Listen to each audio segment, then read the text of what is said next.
Morning, Market Chameleons. Happy day after Thanksgiving for those chameleons who are in the States. Dima, how you doing this morning? Good morning, Will. How are you? I'm a little stuffed, I must say. Yep. I should have feathers on. I'm a big turkey right now. Yeah, We, a lot of food. yeah, we were just under the legal limit yesterday. We had 9 people at our house. How about you? Yeah, I think we only six people.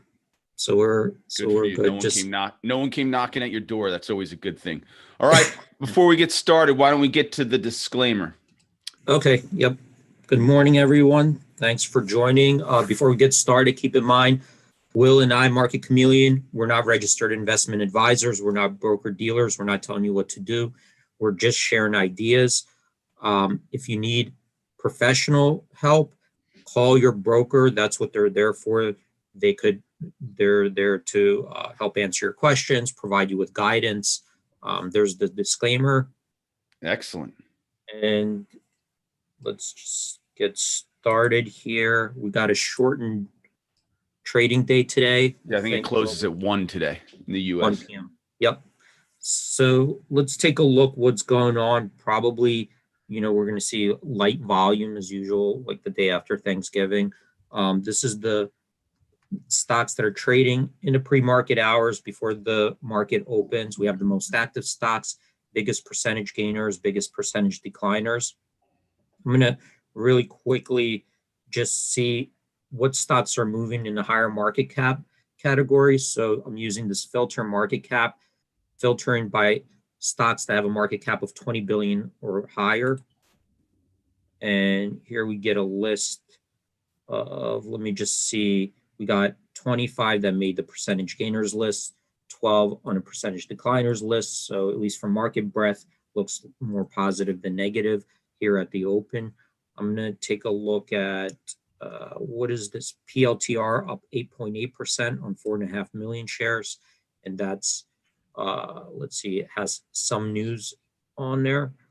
I see just some headline news, but one thing I wanted to show, and this was kind of coming up, is when you're looking at these reports and you're getting these symbols, unfamiliar symbols you've never seen before, PLTR, mRNA, and you see these little fact sheets over here. When you click on it, it brings up this report, and I get get questions around this. It brings up little fact sheet here or informational sheet that you could look up without having to leave this page and going to that symbol to look deeper into it.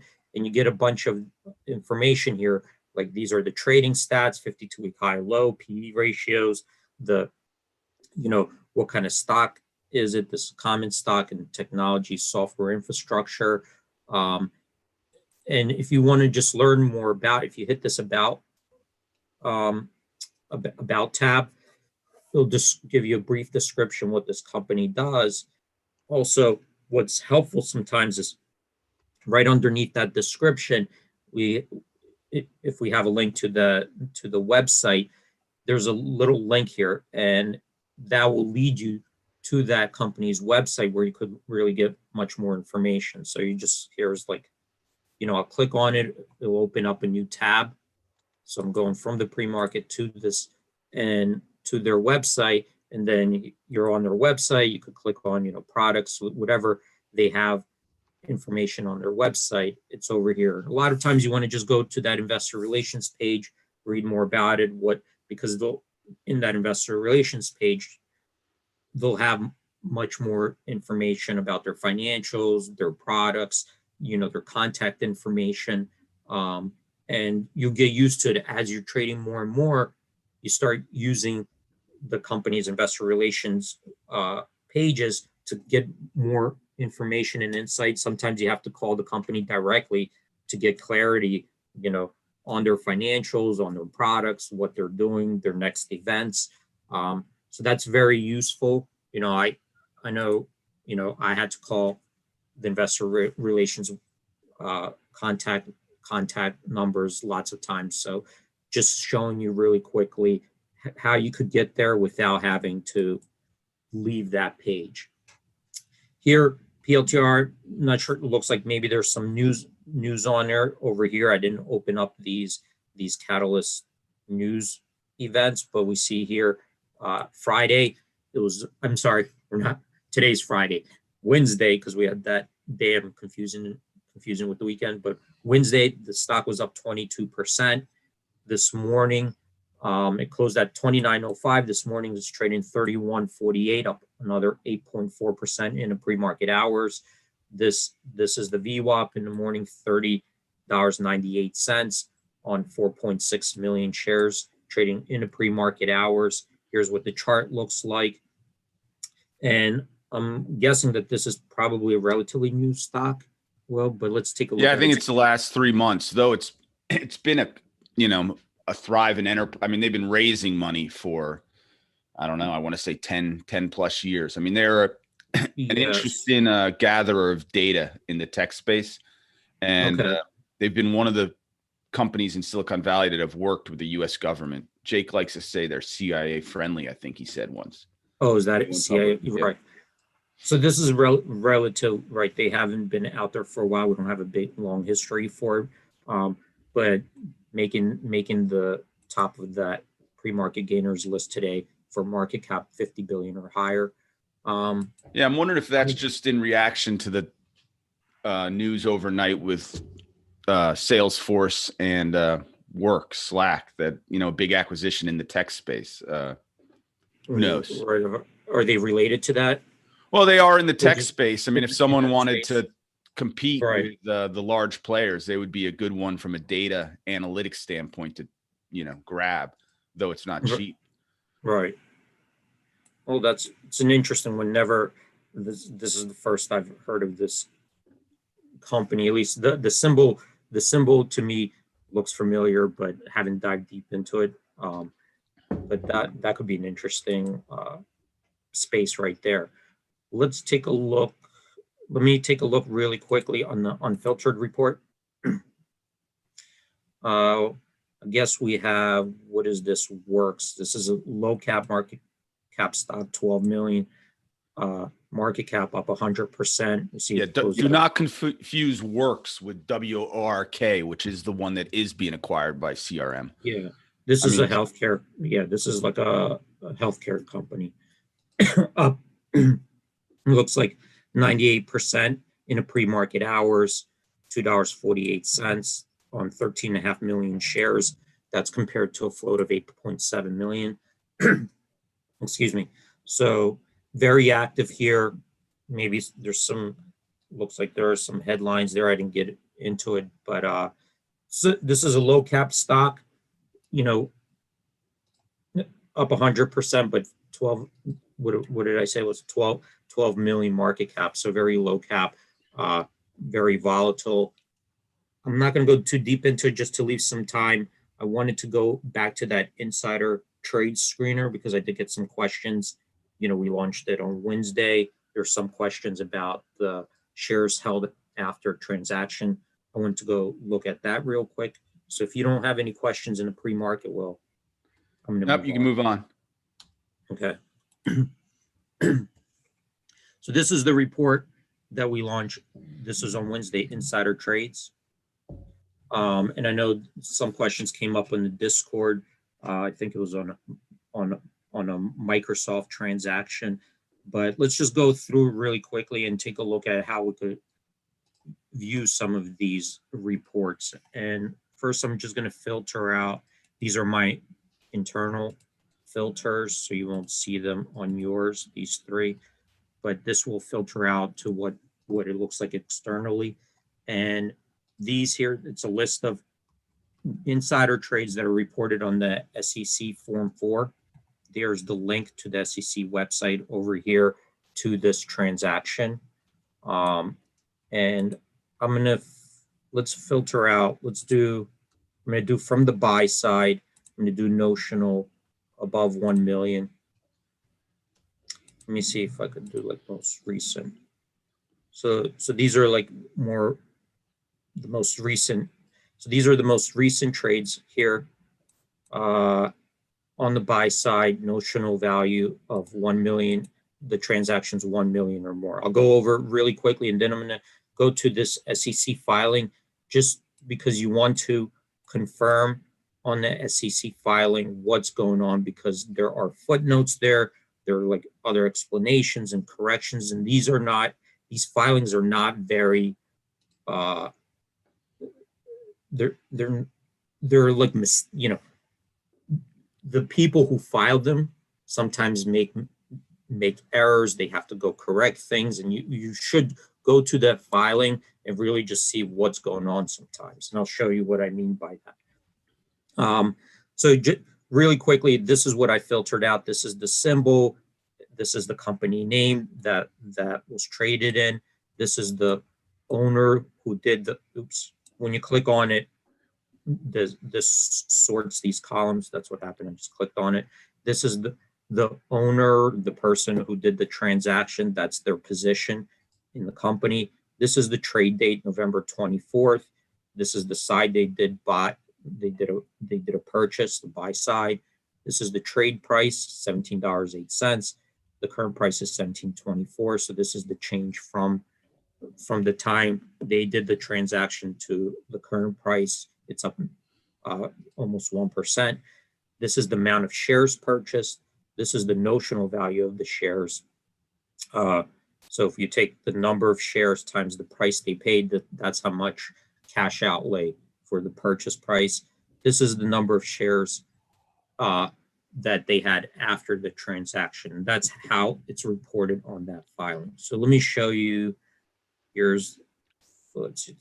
So here on November 24th, this is the filing. See here, he did 3 transactions that he reported. Now, one thing to keep in mind, from the time they do the transaction to the time of the filing, I think they have 4 days. So they could file it the same day, the next day. They have 4 days to file with the SEC the transaction, buy or sell or whatever they did.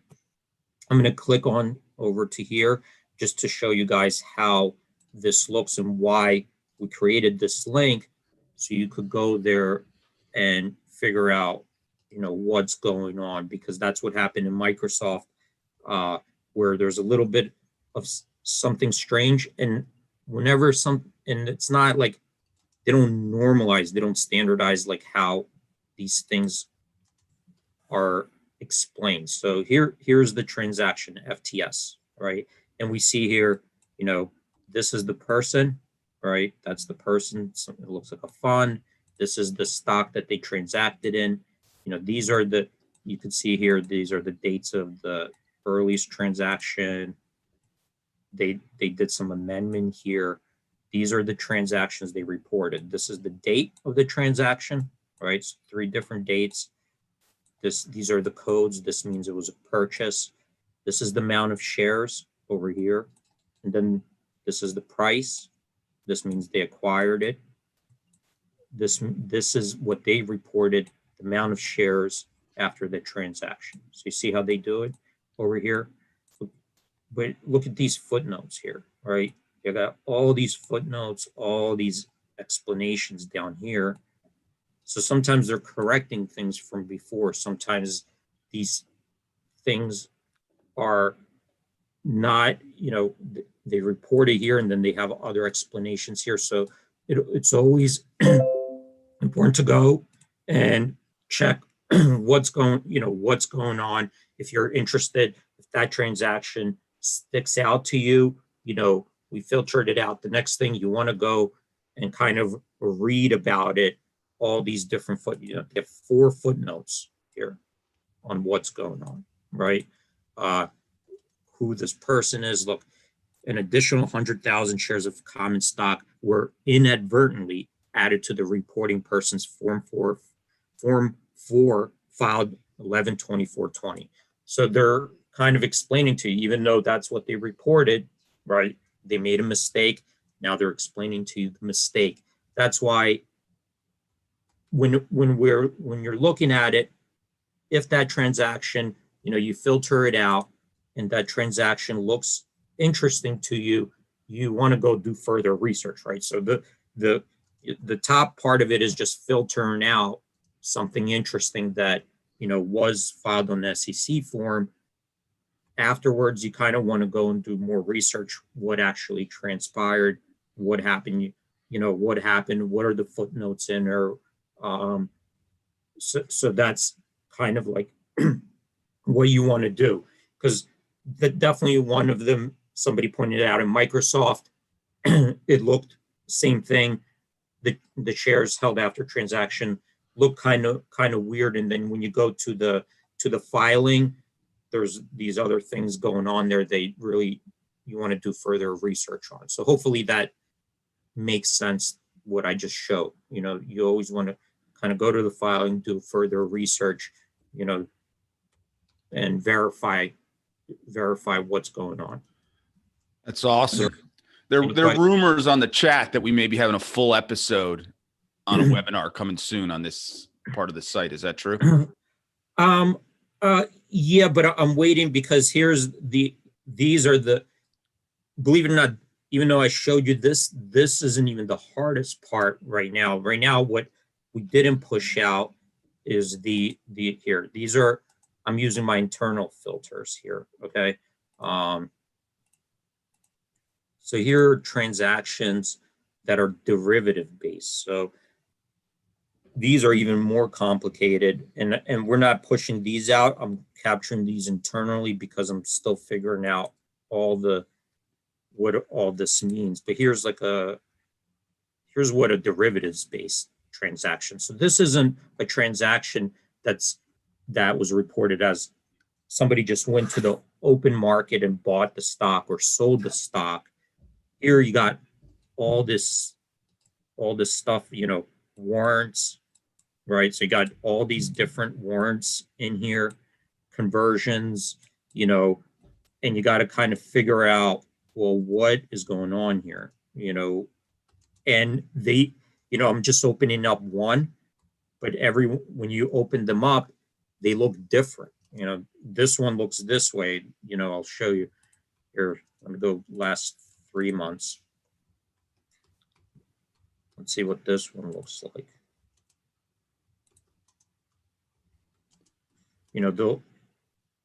This one looks, then this one's an option to buy ordinary shares. So where does that, then you have all these different explanations here. This is the hard part when you're just doing it in the screener. How do you organize it, right? Because you kind of want to separate what's going on and not lump them together. Because if somebody buys 1 million shares on the open market, that's very different than if they just had a warrant for 3 years, exercised the warrant, and then sold their stock, right? So it's a different type of transaction that I'm trying not to lump together, because when you do, it becomes very confusing with, what's going on here. And I'm still working through that. And you could see here, I just opened up 2 different ones, 2 random ones. And this one has all these different remarks, the different way of describing it. You got, it looks like a conversion here. You got 2 transactions up here, so it looks like, to me, just really quickly looking at it, is he had an option. He exercised the option, purchase price. That's why it's 0 here. And looks like he immediately sold some stock. Oh no, the next day. Oh no, actually here, this is a purchase. So he bought more stock. I got to really read into it and figure out what he's doing. This looks like he acquired stock from an option, then the next day purchased more stock. I think that's what's going on. But I got to read more into it. It's not, it's not always that clear. You got to kind of sit there and figure it out. Anyway, that's why those derivatives, not pushing those out yet as I'm researching them. Yeah, again, this is a feature that was requested by another chameleon. So this isn't a path. I mean, like a lot of things in life, we are learning about this stuff as we go. This is not how Dimitri and I have traded in the past. So anyone who's got any insight in these insider trades, please let us know, and also post it on Discord. But this was brought to Dimitri, I think, from a chameleon who was really using it as a tool to look for opportunities. Correct? Right. So they were using it as part of their research. When they do when they go through and try to go through their checklists or try to form a opinion on where stock may go. Right. So you're creating odds. You don't know for sure, but you're creating is more likely to go up or to go down. So part of this is checking, well, was there significant? I think some of the situations here I'll describe where like a biotech might have a study, right? And they have clinical trials, and then based on those clinical trials, they go through phases or they go through approvals. And when you go research it, and sometimes you do your research, it looks like maybe, depending on what they're doing, right? If it's cancer, it's most likely not going anywhere, but some of like allergy stocks or other things that tend to get approved, or it's an easier path to get approved. Sometimes you'll go just to get confirmation. Well, what were insiders doing, or what were like these big funds that tend to invest in similar situations in the past? What are they doing? And it just kind of to build up your list of probabilities of, do you think it's more likely to go up, to go down? What are what's going on in the clinical trials? Is it more likely to get approved based on like what they're trying to research, and what are insiders doing? So again, it's not the only piece of information that somebody would use. It's just part of it, right? As you're building up your research. Does that make sense? Yeah, it's a bit. All right. So don't take anything as one particular indicator. This happened, I go in there. It's just you have to do your research. Brian Bolin, who's on the chat, who is he's been around us since we started, and he's a big guy in the space. He's saying on the filings, you got to be really careful because, and this is Brian's opinion, he says some of these are intentional mistakes that add to the confusion of what's going on with the stock. So you just have to be very careful. Yeah, you got to be very careful. You really have to dig deeper into it. Yeah, because and I've been trying to, I've been looking at this for like a while, and like and almost every day I find something like new and different, where all these exceptions, and there's no way to handle, at least programmatically, because you could see, look how many are coming out here.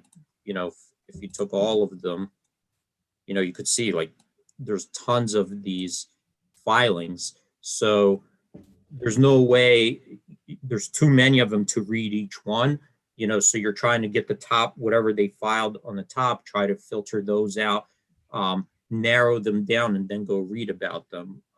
Because those notes, they could write anything, right? They could type it. There's no code for it. You see, they're typing in notes. They're doing these different transactions that don't make sense sometimes because they're all over the place. They split them up.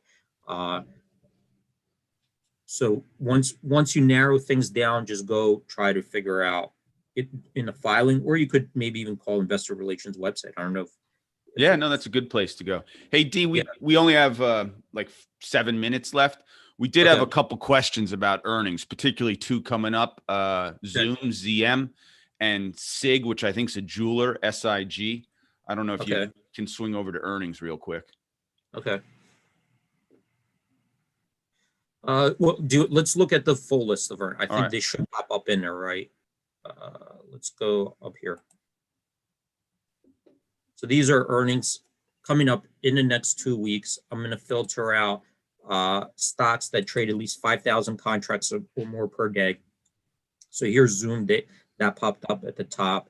So we see here that's expected to report November 30th after the market closes.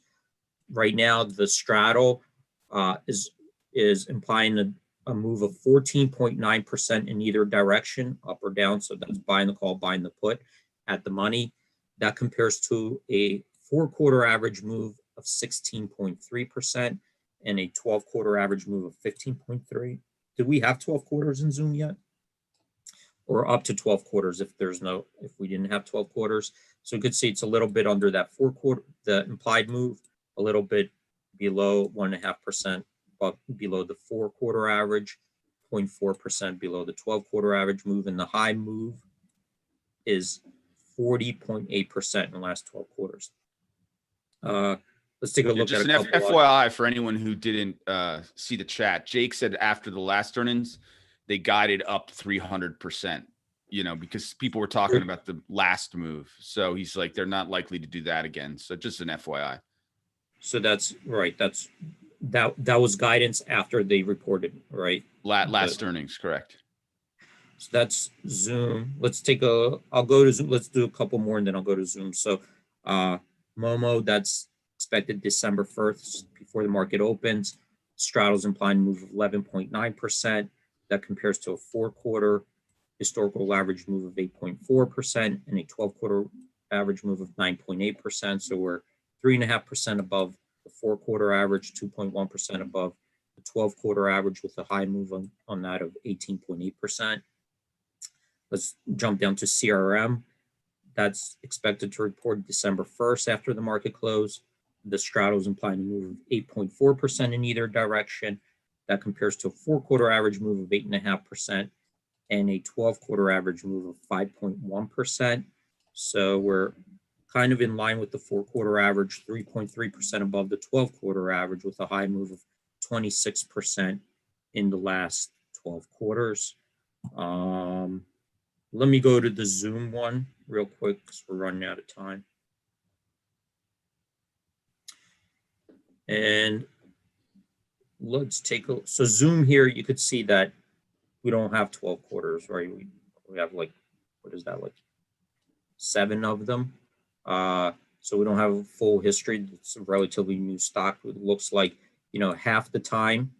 So these bars here, that's the predicted move prior to reporting earnings, up or down. So we start at 0, and the percentage move predicted up or down according to the option straddle. So this is the options market predicted the move based on if you're buying the call, buying the put at the money.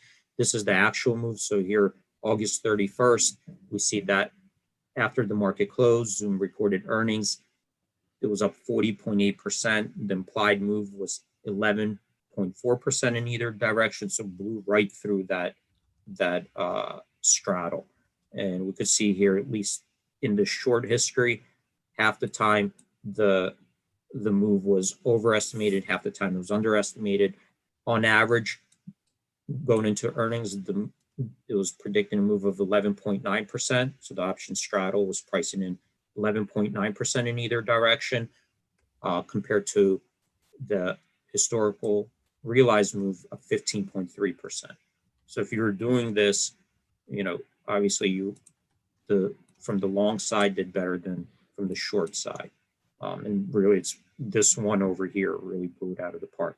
Let me just see really quickly what the stock has done since the last. So this is what it's doing. The drift, we know it was up 40% after earnings. What has it done after that, right? So gained 40%, I think that's what we said.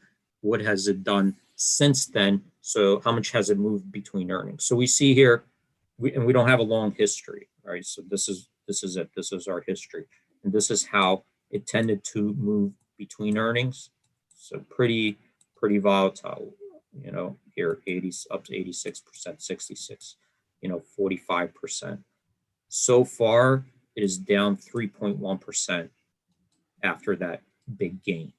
So really not moving that much, right? Maybe we'll see a big move, but it hasn't stretched. Not very overly optimistic or pessimistic in this situation. It's well within its standard deviation range. So that's what it looks like so far. Not a long history from there. So relatively new. It's volatile, right? So the newer the stock is, the shorter the history, the more uncertainty basically. So that's how Zoom looks really quickly. We're running up against the bell, Will. So, all right. Well, we'll try to look.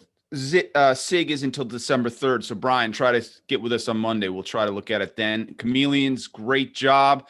Dimitri, you're the best. Thank you. Any parting words for the Chameleon community before we leave on this half day? Have a happy holidays, everyone. Thanks for joining us. Have a good trading day. Remember today, the market's closing earlier. Stay safe.